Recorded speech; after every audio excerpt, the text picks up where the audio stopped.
have is a player of King Wanli, Ed Robert Andres. Kamusta pare? Okay naman, nakakapagod.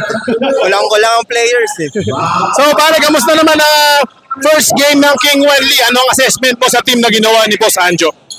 Well, mahirap no kasi tatlong rookies yung players natin. Kumbaga, 9th season na yung liga natin pero ngayon lang sila nakapaglaro sa IBL. So, di nila alam kung sino yung tumatakbo, sino yung shooters, kung sino yung humahawak ng bola. So, kumakapa talaga yung mga players natin. So, pero nasa adjustment period, first game, okay naman. Lumaban naman kahit papano. So ngayon nakita mo na yung team composition nyo pero kay Josh Bulot, no? Tingin mo saan naaabot ang team ng King Wanli this season 9? Well, yun na nga, no? Wala si star player Bulot kanina. So, pero lumaban pa rin. In fact, first 2 quarters lamang pa tayo, no? Humabol lang talaga, na short lang nung dulo. Pero so far naman sa nakikita ko, maganda naman ang potential. Kumbaga, abot naman, sana abot hanggang finals, pero looking forward muna sa Final 4. So yun, no?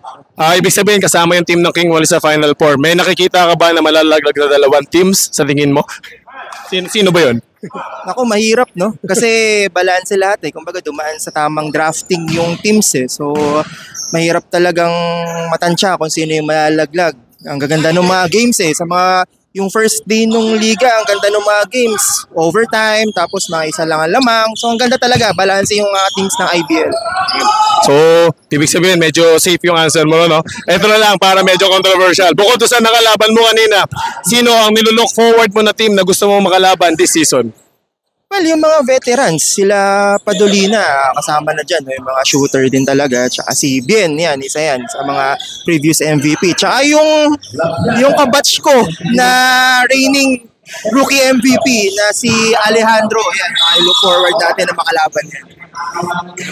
So yun, para na-challenge ka sa sa kabatchmate mo. Papanasin mo ba yan pag nakalaban mo this season? Hindi mananalo sa atin yan. yun. Sana JC nakikinig ka, no? Pakinggan mo to. Last na lang, any shoutout sa mga fans ng Ed Robert Andres dyan sa labas? Well, sana makapanood kayo ng live, no? Naka naman si John Kabugawan sa live niya.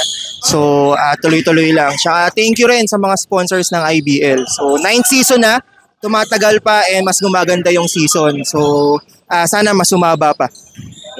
There we have it, Ed Robert Andres.